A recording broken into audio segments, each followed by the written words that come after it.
అందరికీ నమస్కారం. మాది స్టార్టింగ్ మా ఊరు బేసిన్ జెట్టి అంటారు. కృష్ణాపట్నం పోర్ట్ లోపల. ఇప్పుడు ఇదంతా అక్కడ పోర్ట్ కట్టి సిప్పులుండే ఏరియా ఇది.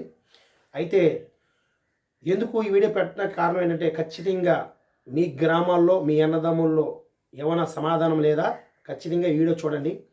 మేము ఎక్కడెక్కడ గ్రామాల్లో, ఎక్కడెక్కడ జిల్లాలో, ఎక్కడెక్కడి నుంచి రాష్ట్రాల నుంచి కొంతమంది మా ఊరికి వచ్చి బేసిన్ జెట్టి అనే గ్రామానికి వచ్చి అందరం అక్కడ చేరి ఒక గ్రామంగా ఏర్పాటు చేసుకుని అందరూ అక్కడ కలిసిమెలిసి, అంటే ఒక్క అమ్మకు పుట్టిన, ఒక నాన్నకు పుట్టిన, తల్లిదండ్రులకు పుట్టిన బిడ్డల్లాగా కలిసిమెలిసి ఉన్నాం. అంటే అన్నయ్య అనుకుంటూ, బాబాయ్ అనుకుంటూ, బావ అనుకుంటూ, మావ అనుకుంటూ కలిసిమెలిసి ఎన్నో సంవత్సరాలు, దాదాపు 30 సంవత్సరాల పైనే, 35 సంవత్సరాలు 40 సంవత్సరాలు ఊరంతా హ్యాపీగా కలిసిమెలిసి ఉన్నాం.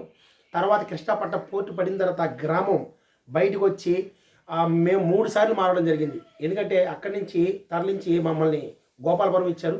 గోపాలపురం నుంచి మళ్ళీ ముత్తుకూరు ఇచ్చారు. ఎందుకు చెప్తున్నానంటే, ఒకప్పుడు మాకు టీవీ అంటే తెలియదు, ఫ్యాన్ అంటే తెలియదు, లైట్ అంటే తెలియదు, కరెంట్ అంటే తెలియదు, ఏం తెలియదు. ఎందుకంటే మా ఇల్లులో ఏమీ లేక చీకట్లో 6 గంటలకే దీపము కిరసనాలు పోసుకొని కిరసనాలు బుడ్లు వెలిగించేవాళ్ళమి. అంత భయంకరమైన స్థితిలో కూడా చాలా ప్రశాంతంగా, ఆనందంగా, హ్యాపీగా బ్రతికాం. ఎందుకంటే కరెంట్ అనేది లేకపోయినా కానీ జ్వరం అనేది, దగ్గు అనేది, జలుబు అనేది, రోగాలు అనేది ఏమీ లేవు ఆ టైంలో. కానీ మేము ఎప్పుడైతే ముత్తుకూరులు అడిగి పెట్టామో అనేక రకాల వ్యాధులు, అనేక రకాల బాధలు, సమస్యలు కుటుంబంలో, అసలు గ్రామంలో కట్టుబడి అనేదే లేకుండా పోయింది. నేను ఎందుకు ఈ మాట చెప్తున్నానంటే, మేముంటున్న గ్రామంలో 3 కాపులు ఉంటారు. పెదరాయుడు, చిన్నరాయుడు సినిమాలు చూసుకుంటారు మీరు. అంటే గ్రామ వ్యవస్థ, అంటే కాపు వ్యవస్థ. కాపులు, పెద్ద కాపు, రెండో కాపు, మూడో కాపు అని ఈ విధంగా ఉంటాయి మాకు.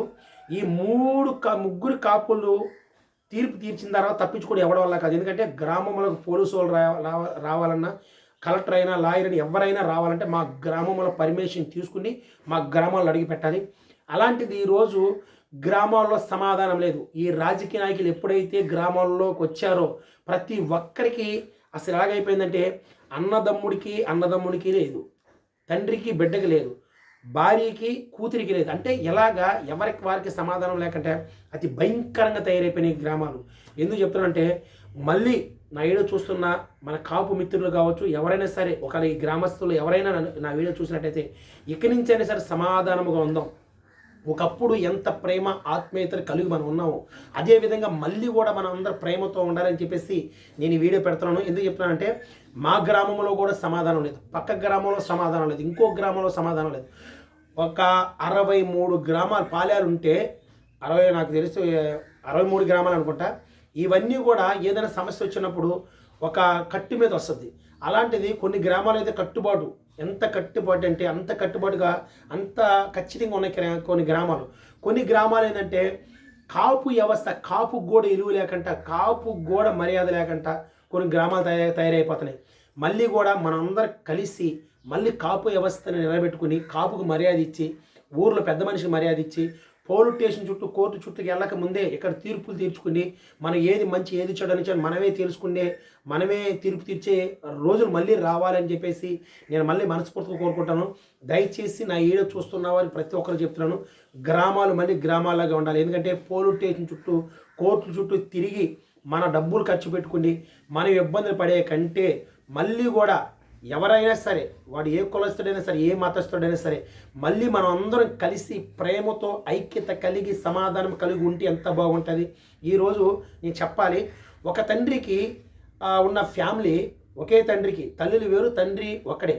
కానీ ఒక గ్రామాన్ని ఏలుతున్న వారు ఈరోజు ఏ పరిస్థితి ఏంటంటే, వారి పిల్లలు వచ్చి వీళ్ళని కొట్టడం, వీళ్ళ పిల్లలు వచ్చి వాళ్ళని కొట్టడం, వాళ్ళే కొట్టుకుంటూ ఆ గ్రామానికి ప్రశాంతత లేకుండా ఈరోజు అన్యాయంగా పోలీస్ స్టేషన్ చుట్టూ, కోర్టుల చుట్టూ తిరుగుతున్నారు. ఎందుకంటే వైసీపీ పార్టీ మాదంటే, టీడీపీ పార్టీ మాదంటే, బీజేపీ పార్టీ మాదంటే, అక్కడ కొట్టు చచ్చిపోయేది ఎవరంటే ఒక్క తండ్రికి పుట్టిన పిల్లలే కొట్టుకుని చచ్చిపోతున్నారు రోజులు. ఈ రోజైనా సరే కాపు వ్యవస్థ నిలబడి అన్ని గ్రామాల కాపులు కూడా మీరందరూ తెలుసుకుని, నేను చెప్తున్న మాట ఏంటంటే, అందరూ కలుపుకొని, ఒకవేళ ఒక గ్రామంలో అన్యాయం జరుగుతుందా, మిగతా 5 గ్రామాలు లేదా 10 గ్రామాలు, 16 గ్రామాలు అన్నీ కలిసి ఆ గ్రామానికి ఒక కట్టుబాటు తీసుకొచ్చి ఈ విధంగా ఉండాలని చెప్పేసి మనం మళ్ళా పూర్వం పాతకాలంలో ఎలాగైతే మన తాతల ముత్తాతలు మన తల్లిదండ్రులు ఏ విధంగా అయితే గ్రామాల్ని పరిపాలించారో అదే విధంగా మళ్ళీ పరిపాలించాలని చెప్పేసి నా మనస్ఫూర్తిగా కోరుకుంటున్నాను. మీ గ్రామంలో గొడవలు ఉన్నాయా? మీ గ్రామంలో సమస్యలు ఉన్నాయా? మీ ఇంట్లో సమస్యలు ఉన్నాయా? మీ ఇంట్లో సమస్య ఉంటే నువ్వే పెద్ద దిగ్గగా నీ సమస్యని నువ్వు తీర్చేయి. మీ గ్రామంలో సమస్య వచ్చిందా? గ్రామస్తులతో మాట్లాడి మంచి మాటలు చెప్పి ఆ గ్రామం ఒకలాగే ఉండేలా చూడండి. ఎందుకంటే ఈ గ్రామం ఒకప్పుడు కృష్ణాపట్నం పోర్టులో వచ్చిన తర్వాత ఒక గ్రామం 5-6 బ్యాచ్లుగా తయారైపోయి మళ్ళా అందరం కలిసాం. మళ్ళా అదే విధంగా 2 బ్యాచ్లు 3 బ్యాచ్లుగా విడిపోయి మనం మళ్ళీ ఆ వ్యవస్థను మనం నాశనం చేయకూడదు. దయచేసి నేను చెప్తున్న మాట ఏంటంటే ఎవరికి కోపమైనా రావచ్చు, ఎవరికి బాధైనా కలగవచ్చు, కానీ అందరూ కలిసి ఉండాలి, గ్రామాలన్నీ కలిసి ఉండాలి. ఎందుకంటే మనం అందరం కలిసి ఉన్నప్పుడే, గ్రామం కలిసి ఉన్నప్పుడే మనం ఏదైనా సాధించగలం.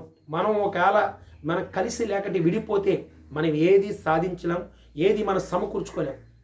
అందుకని ప్రతి ఒక్కరు కాపులు కానీ లేకపోతే పెద్ద మనుషులు కానీ గ్రామస్తులు కానీ ప్రతి ఒక్కరూ ఒక్క క్షణం ఆలోచించి మనం ఒక మంచి నిర్ణయం తీసుకోవాలని చెప్పేసి నా మనస్ఫూర్తిగా కోరుకుంటున్నాను.